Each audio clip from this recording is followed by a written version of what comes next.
Hey guys, I hope you're all doing well today. I am going to be reacting to Do Good Muslim Women Wear Hijabs.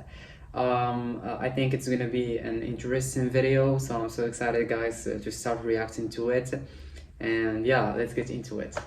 People have been queer since the beginning of time. And people have acted upon that. There's poetry, there's erotic, homosexual poetry. That's a sin. If you look at every other religion, that's a sin in every religion. No, it's not. Okay.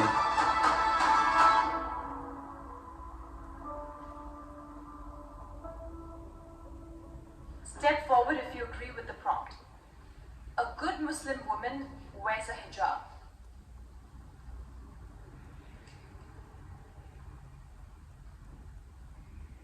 First thing I want to make clear is that a Muslim woman who doesn't wear the hijab, that doesn't mean that she's not a good Muslim. The reason that I step forward is because that means that this woman has taken on the challenge of going out every single day, wearing a headscarf and wearing the proper clothing. When they go outside wearing the hijab, everyone that looks at them knows they're a Muslim. It's an extremely difficult task that neither me or you will ever understand.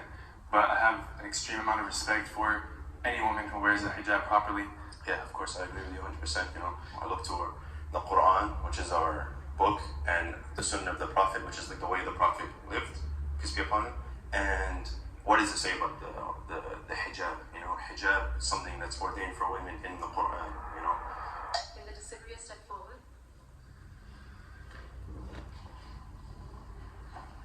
So I think that one of the main reasons why I disagreed is because of the statement, a good Muslim woman, and I think that you can be a bad Muslim woman as well and wear the hijab. And then also the hijab is not just limited to the headscarf, it's how you dress and how you carry yourself as well. Yeah, I agree with this. So actually, I have a question for both of you then. Let's say you meet a Muslim woman, you marry her, she's wearing hijab, but one day she says like, hey, I don't feel like maybe I won't wear hijab anymore. I guess what are your thoughts be on that, on her decision of doing that? It's about finding out why they were wearing the hijab in the first place. Like, was it forced upon them by their parents? Or was this something that they came to the conclusion themselves that, oh, you know what, I believe in Islam and I believe it is said in the Quran about wearing the hijab. Where do you see in the Quran that it requires hijab? So Allah subhanahu wa ta'ala says, وَقُولِ الْمُؤْمِنَاتِ يَغْضُضْنَ مِنْ أَبْصَارِهِنَّ وَيَحْفَظْنَ فُرُوجَهُنَّ وَلَا يُبْدِينَ زِينَتَهُنَّ إِلَّا مَا ظَهَرَ مِنْهَا وَلْيَضْرِبْنَ بِخُمُرِهِنَّ عَلَى جُيُوبِهِنَّ. So here the word khimar, it doesn't use the exact word hijab, but the word khimar means headscarf. Yeah, that makes sense. I guess for me, in how I've read the Quran, in the translation that I have, the word isn't required, it should. That women should cover their heads and cover their chests. And so that's why I hesitate with saying that it's an obligation, because it's more of a, I would say, should isn't must. So I think should has the same meaning of must. I think when we say you should do something, it's an order. I think so. I don't know. I think it's required, guys. Personally, I guess I just took the prompt too literally. I mean, I consider myself a good Muslim, alhamdulillah, but I don't wear the hijab, obviously. Even if the Quran doesn't specifically say that this is required, the interpretation of the Quran has said that it is required, and I do believe that. I know it seems kind of contradicting that I'm a conservative Muslim and I don't wear the hijab. I don't think I'm ready to kind of wear the hijab yet. I want to wear the hijab. I need to wear the hijab. For me personally, I think that woman that wears hijab, just because she's wearing hijab, it doesn't mean that she's good. She might be not good, and you can find a Muslim that not wearing hijab and she's a good person. So for me, I don't think that a good woman Muslim wears hijab. And yeah. acting on homosexuality is a sin.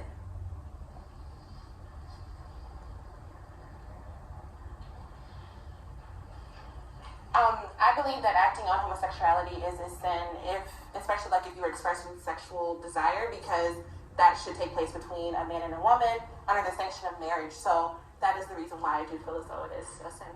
And it's pretty clear in the Quran. Allah subhanahu wa ta'ala says, أَتَأْتُونَ الرِّجَالَ شَهْوَةً مِنْ دُونِ النِّسَاءِ. Do you guys prefer men over women? When he's talking to the people of Lut.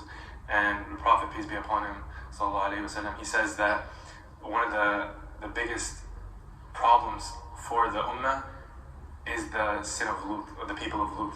Again, we could just all agree, this is not our personal opinion or anything. Just in the end of the day, when it comes to religion, our personal opinion doesn't matter, right? It doesn't matter. This is what God ordained for us. This is the natural way of humans. Once we start diving in and wanting whatever we want, it just, where does it end at that point? When is it going to come to incest next? For instance, in America or in the West, homosexuality 30 years ago wasn't accepted, or 40, 50 years ago. By now it's acceptable. This is the liberal ideal, right? The subjective morality, it just shifts. It shifts based on the time. We don't shift in our religion. My question for liberal Muslims would be, who dictates objective morality? Islam, as God tells us in the Quran, is a religion in the middle. So it has some aspects you have to believe from God, and some things that are a little bit more leeway for you. We have to understand which ones are which.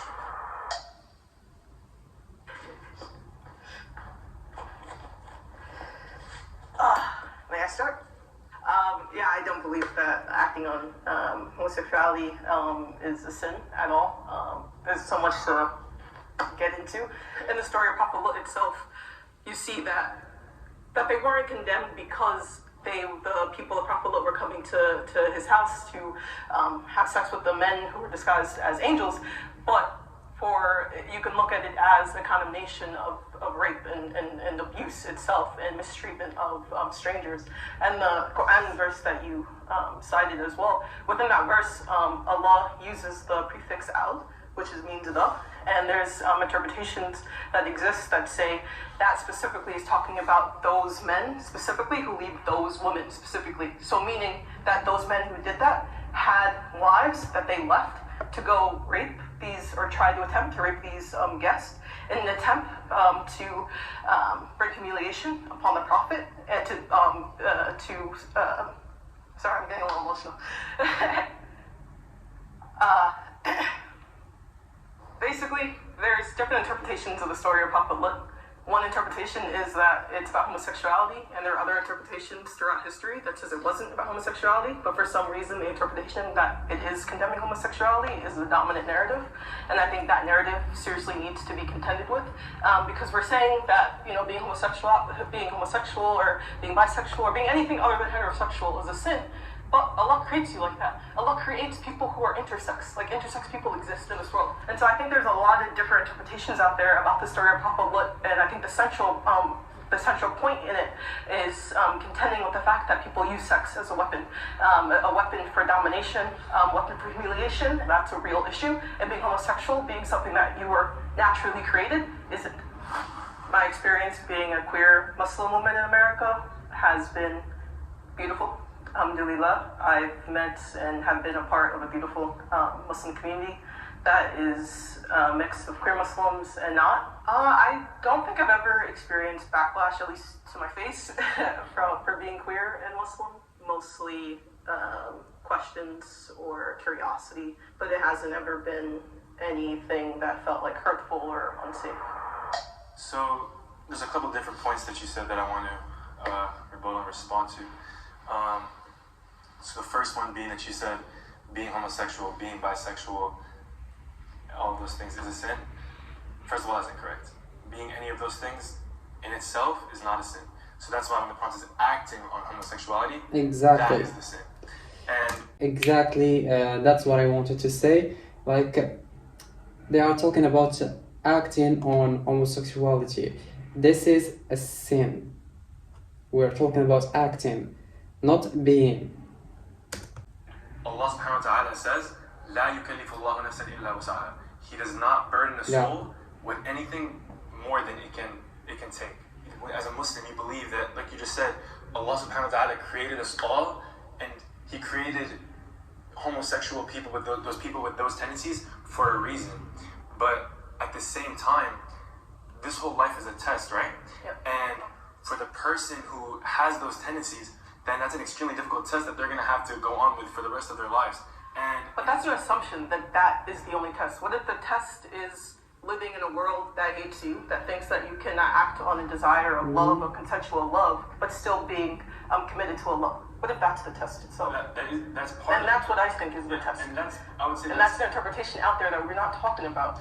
I have a question. I'm sorry. I would just also like to add the Quran also kind of is about the nature, right? The nature of life and so homosexuality, not homosexuality, acting upon homosexuality goes against the nature of why we were born. And so we were born. We were kind of like made in order to procreate, right? We need to But there's we need people to. who can't procreate, though. That's the way of life. But I would disagree that the purpose of being with someone is to procreate, because in the Quran Allah says that Allah creates mates for us so that we can find love, tranquility, and peace. And I think a lot of the reason why a lot of people think that acting upon homosexuality is a sin is because of hadith. And in those small numbers of hadith that are like unambiguously correct, there is no mention of homosexuality in those hadith. Read Homosexuality in Islam by Dr. Siraj Al-Haq. He talks about this extensively. Keisha Ali also talks about this. These are both two contemporary scholars talking about this. These are minority scholars in the way that. Why is And this that's fine. why is this an issue only now, but not in all of this time of It Islam? has always been an issue. No, It's an issue. sure it hasn't. The climate we live in nowadays, the People liberal have been mindset. queer since the beginning of time. Exactly, That's what I'm saying. No one's denying that.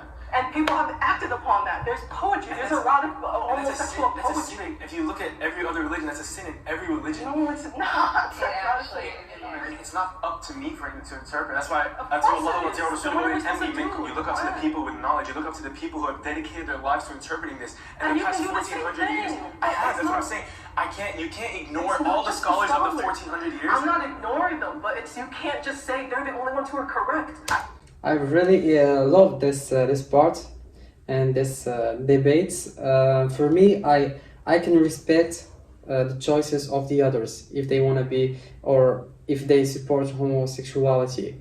It's their opinion, their life. They can do anything about it. I respect them, but when it comes to my religion, I can't accept it because it's my religion do not allow it.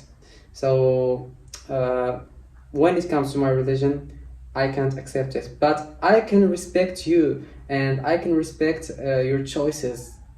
So that's what I think. We cannot say no, you don't have to do this or something like that. But anyone has his beliefs, so he can believe in his beliefs and let the others live their life.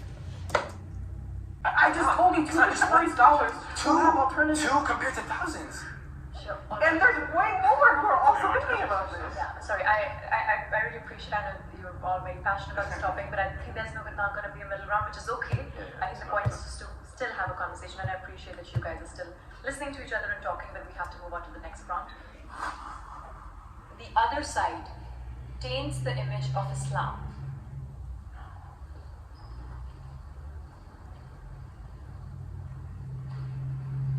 I think that the reason why I step forward is because I feel like a lot of conservative Muslims, as a Muslim revert, have very strong cultural beliefs. That can be very intimidating for somebody who is new to the religion. And it kind of discounts like who I am in my own deen. So that's why I think that I feel that way, just because of the interactions that I've had with like foreign Muslims. Yeah, I love that point because for me personally, people who revert, because we say revert obviously because we believe that every person is born Muslim, but then they could change their creed by their parents, right? People nowadays, they have some weird thing like, oh, if I was born Muslim, like they think they're better and they treat them rudely. This is not the way of a Muslim. Right? The Muslim, we accept everyone as they come to the religion, you know?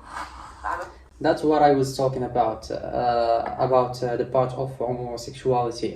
The Muslim can accept anything. So as I said, I can accept your opinions. I can accept your beliefs. But when it comes to my religion, I can't accept it. I will accept you as a human being with your choices, but I will not allow this, or I will not admit that this is the thing that you're doing is good or true. I will not admit it because my religion does not allow it. So that's what I'm talking about. I will accept you.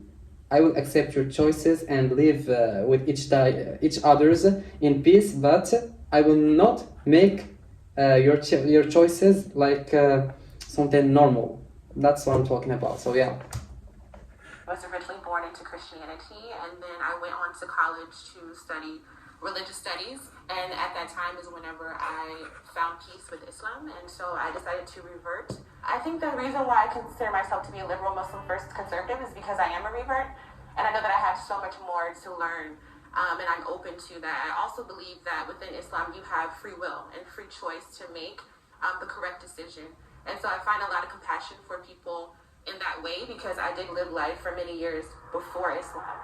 People are so worried about cancel culture. People are so worried about what everyone else thinks. People are so worried about being accepted by society.